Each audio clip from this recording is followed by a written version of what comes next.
Good morning. It's Tuesday, May 12th, 2015. This is Tech Talk Today, episode 169. I can't believe how fast the episodes go on a daily show. You'd think I would have figured that out by now, but it still seems like 169 is a little ridiculous. It's a big day today. It's a Tuesday. Probably just said that. And my wife's coming into the studio, Ange, in a little bit. She's bringing in her Linux laptop. I'm going to be talking to her today on Linux Unplugged about that. I'm really looking forward to that. But there has been some big surprise news. Some people are calling it the shock headline of the week. However, there were some rumors that this was happening for people that were paying very close attention. So before we get into what is probably going to be the big story of the week, let's bring in our Mumble Room so they can help us chew through some of this stuff. Time-appropriate greetings, Mumble Room. Good morning. Good morning. Hello, everybody. So, let's get right into it.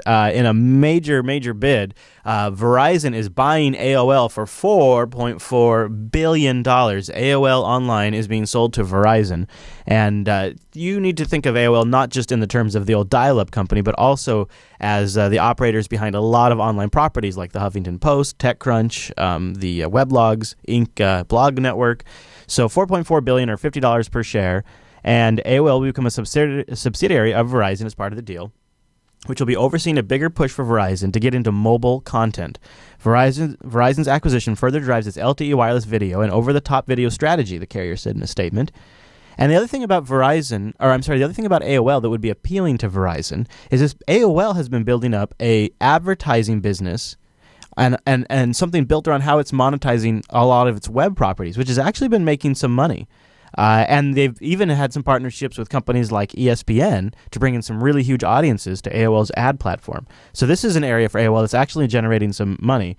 The other areas of AOL's businesses that are fit for Verizon is the still lingering dial-up business, which remains a big revenue generator for AOL. Last quarter pulling in $182.6 million for AOL because people still have dial-up. It is a decline of 7% from last year, but as the businesses go, there's really no cost to running it because they've already bought a lot of the hardware. So it's super cheap for AOL to run it, so it's a moneymaker. So Verizon can buy that up. It fits in with their existing strategy, and they can make money off that. I don't know exactly what all this means. AOL has a lot of really big online ad sets. The deal means that that AOL will become a division of Verizon, and that Verizon will oversee AOL's current assets, plus any additional assets from Verizon they're going to move into the mix. That always works great, right, guys? The deal will not change AOL's strategy, all that, but actually they say it's going to expand the AOL online presence. We don't know. There is an all-hands AOL employee memo going out right now that is posted over at TechCrunch, and they're having an all-hands meeting as well. Huge story. AOL has been in this industry forever. I don't know. Corky is asking the question, what's their patent situation? I bet they have quite a bit. I bet they have a ton of stuff like that. Keller, what do you think? You say prepare yourself. Is this a bad sign? More bloatware to come. You're going to be loaded up with all the garbage on Verizon phones. Oh, like AOL Instant Messenger and things like that?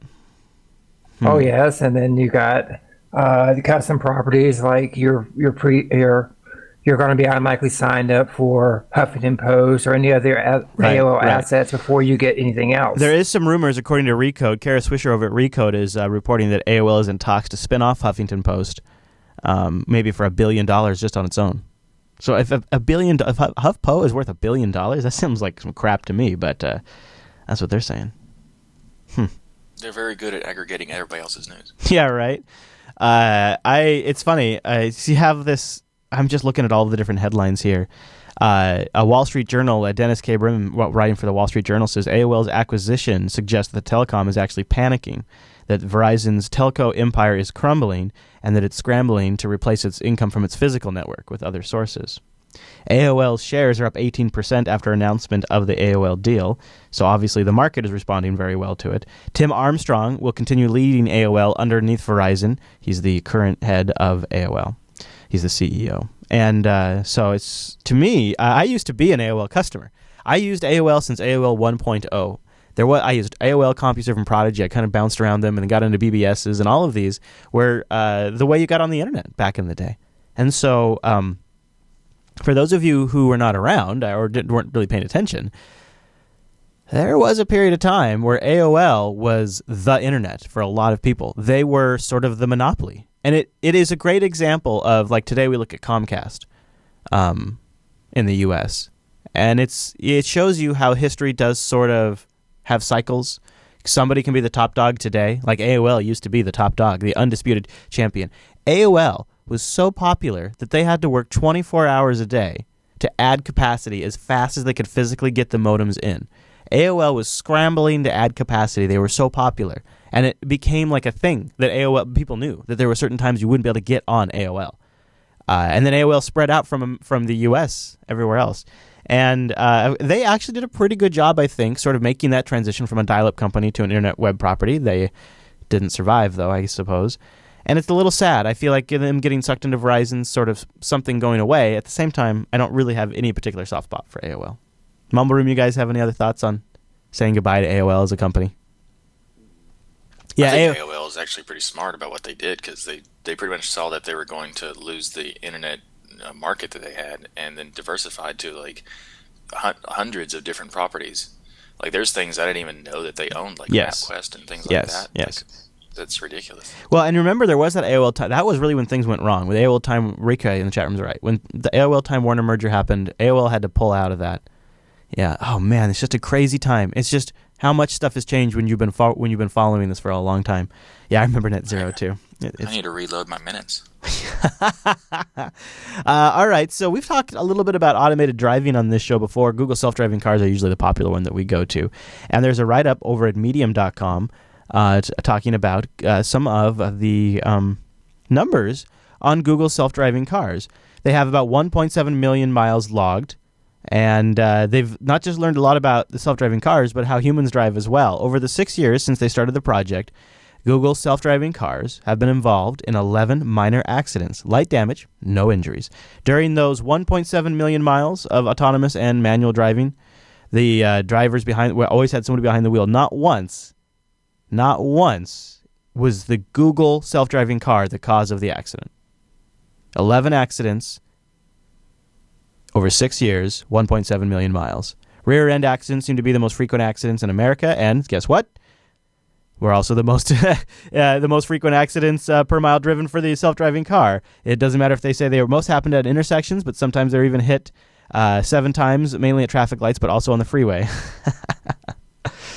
My favorite story about that was when they were like talking about how the car had a crash, but it was actually when the driver who was to make sure it didn't have a crash took control and then hit somebody. Wow, yeah, wow.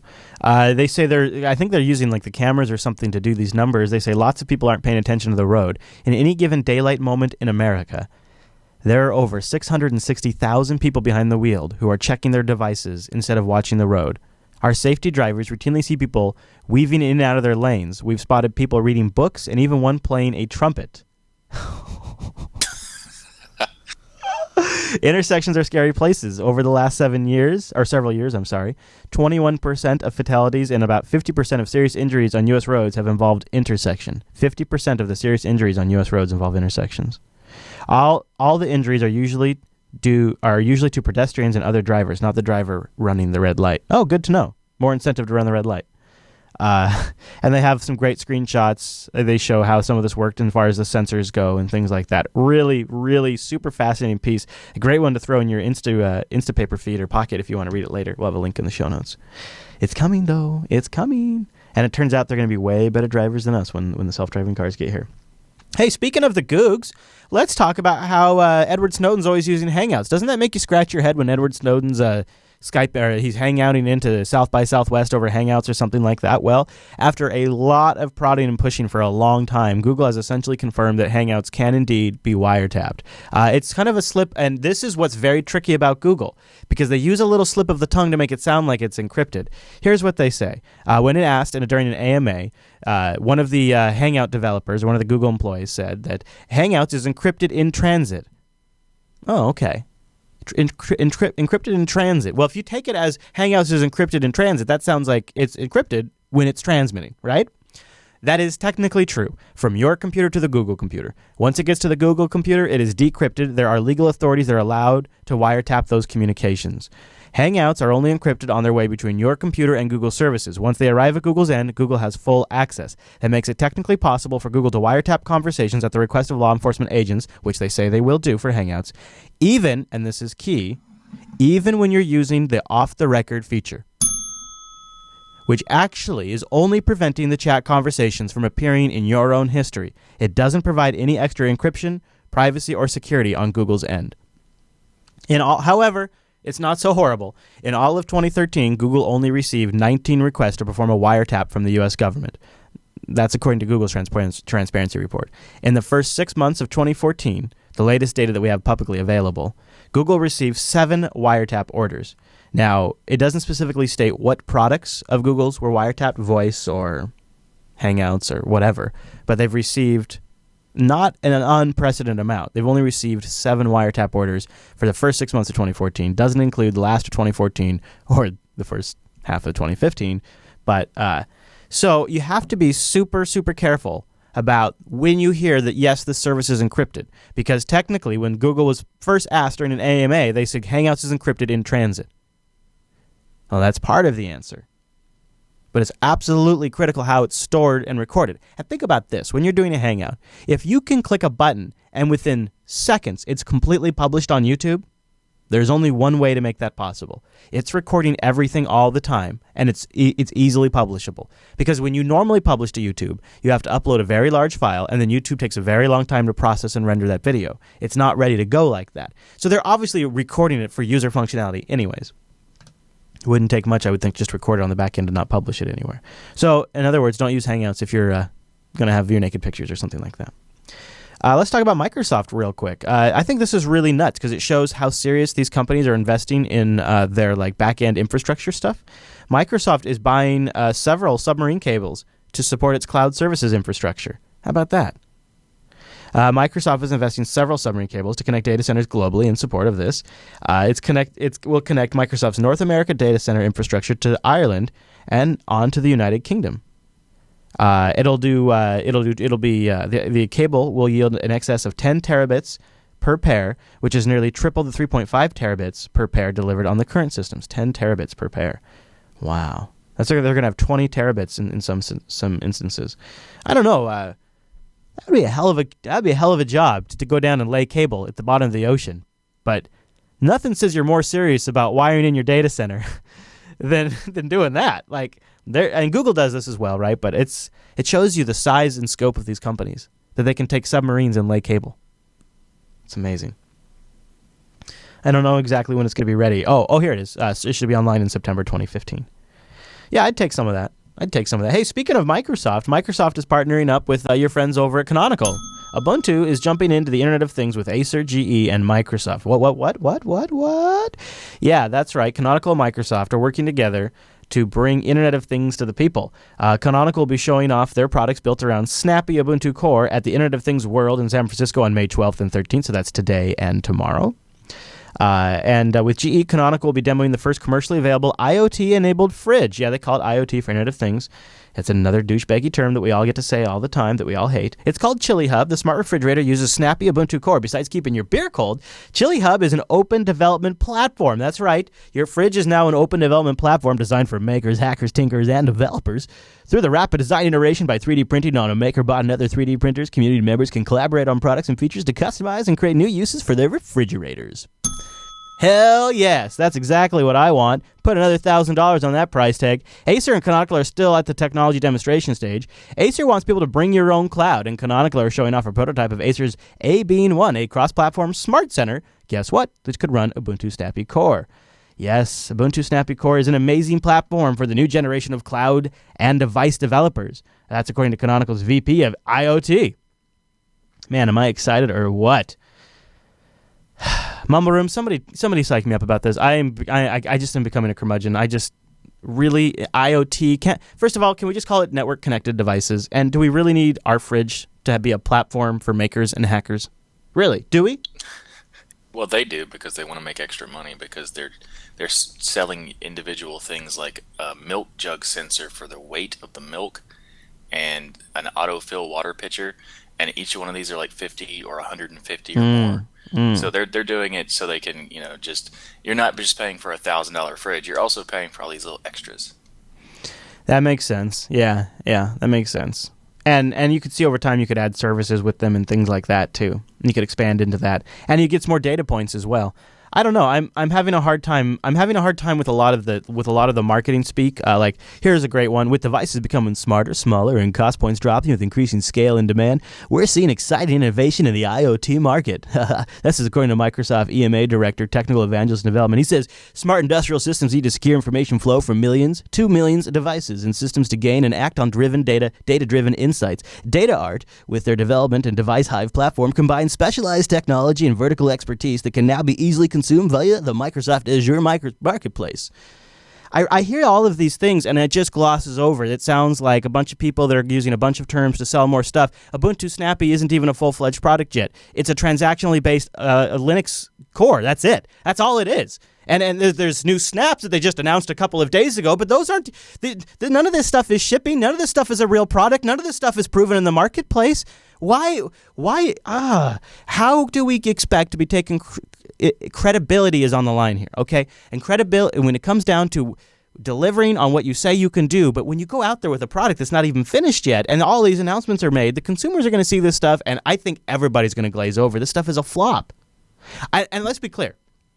I would love for all of the things in my world that are going to be Internet of Things devices, in other words, things that have network connections that didn't before, like lights and refrigerators. Yeah, sure. I would love all of that stuff to run Ubuntu Snappy Core or some atomically transactionally updated base operating system. That would be a good thing. I would like my routers to run that. That would be a good thing. I just don't see it yet. I don't see how all this works together. I don't see the grand vision. I don't see it all clicking together in one big happy community. And I'm really just not ready for this. I feel like for me, it is a money grab right now. And as somebody who's tried a few of these things, I just feel like they're not baked yet. And the reason why this seems like a bad move is because this Snappy itself doesn't seem like it's baked yet. And so how do you take something that's not a finished operating system to then use that as the basis for an unfinished, unstandardized Internet of Things collection of crap gadgets? It seems like a total flop to me. End of rant. I don't think it'll be a total flop commercially. I think it's conceptually, yes, but commercially they're going to make a lot of money. How? Who's going to buy this stuff? Who's going to buy this stuff? The fact that people buy them already, they're smart fridges and stuff like that already, so there's there's Noah. There's people like Noah, but I don't know. I know at least maybe I'm getting too old. Have one of those. I'm getting too old. Maybe if they brought the price point down quite a bit, I suppose it'd be doable. If they want me to pay $3,000 for a refrigerator, it better have a replicator in it. I think the bigger story here is not so much of these devices, is that Microsoft is partnering with these guys. That Microsoft is working with Canonical on yet another thing. I think that's the bigger story. I think maybe that's one we should talk more about in Unplugged this week, is that particular aspect of it. Canonical is really, really making some good partnerships here with this kind of stuff, and it's going to make Snappy Core a reality. So that's pretty exciting. A lot of things going on right now with Microsoft, huh? Microsoft's really up to a lot of crap. And in fact, speaking of Microsoft and their crap, I really would like to recommend you check out yesterday's episode of Coda Radio, episode 153. Bearded Buzzwords. We talked about the Electron. It's not really a shell, but it's like it allows you to write full JavaScript web apps, but make them desktop applications. And it sounds like, hocus pocus we've heard a million times, like Adobe Air was, take a web app and make it a desktop application, just write it in Flash. And there's been all of these different promises. Well, Electron, one thing that kind of makes it sort of legit is that Visual Studio Code program that Microsoft recently released is written around Electron from GitHub. And so in Coda Radio, we reviewed Visual Studio Code, we reviewed Electron, and we talked a little bit about Atom and Sublime Text. We had some good text editing discussion, as well as a bunch of other really good topics in Coda Radio episode 135 this week. And, I suppose while I'm being obnoxious and unplugging, I should also plug episode 213, Lucky 213 of The Faux Show. Angela and I reviewed our watches. I did the LG Watch R, and she reviewed the new Apple Watch. And it was a pretty good, this is what this one does, this is what this one does better, this one does this one better. It was pretty fair and balanced, I thought. A little scattered, but pretty fair and balanced, and a good take on the advantages of both. So if you're curious, that's Apple Watch versus Android Wear, Faux Show 213. And then last but not least, I want to thank all 488 of you over at patreon.com/today for supporting the Jupiter Broadcasting Network. Sincerely, thank you. Thank you for helping us do this in a way that we can feel genuine and legit to our audience. It really means a lot to us. Patreon.com/today. Help fund our future projects. And we have a few things in the works you may or may not have heard about. And it's because of these patrons that we're able to do them. And I think you're really going to love one of our new shows we have in the works. Patreon.com/today. Wow. Gosh, Mumbler, is there anything else we need to touch on before we get the hell out of here? Because this feels like today was a marathon of like big news stories. It's a lot of stuff going on.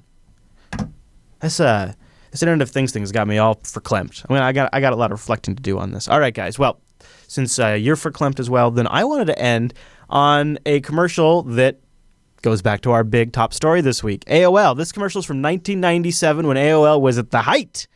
People had gotten their, Windows 95 computers for a little while. Windows 95 SE was out, or whatever it was called, OS 2, or whatever what do they call that second release of 95, where they introduced USB support? You guys know what I'm talking about? Windows 95 didn't actually ship with USB support, and then they iterated it a little bit later, and they added USB support. And when they did that, the USB modem scene blew up, and a lot more people started signing up for AOL. And so this commercial came in. Yeah, that's why they also added Internet Explorer. That's right. Yes, there was 98 SE, but no, there was like a second release in 95. It was like the better 95, and they also I think introduced FAT32 support in that release. I can't remember though. It all runs together. Anyways, this commercial comes from that era. When the OSR2, thank you, Natch. It was Windows. I was close. It was Windows 95 OSR2. This is right after Windows 95 OSR2 comes out. A new generation of modems hits the market. 33.6 is out. It's really popular. People are buying it like crazy, and AOL is way over capacity, but they still got to sell. And so that's where this commercial leaves us, back at their height. See you back here tomorrow, everybody. We do this show live, 9 a.m. Pacific, noon Eastern. jblive.tv, techtalktoday.reddit.com to make this show better. See you tomorrow. Why is America on America Online? It puts the whole internet right at my fingertips. You can send instant messages just like that. The news is breaking. I've got it now. I can stay a little closer to my family. You've got mail. America Online. Easy to use. Friendly menus. Put in the disk, click, you're online. And we've been working night and day to more than double capacity and make it even easier. I got homework help, and my dad thinks I'm a genius. America Online. So easy to use, no wonder it's #1.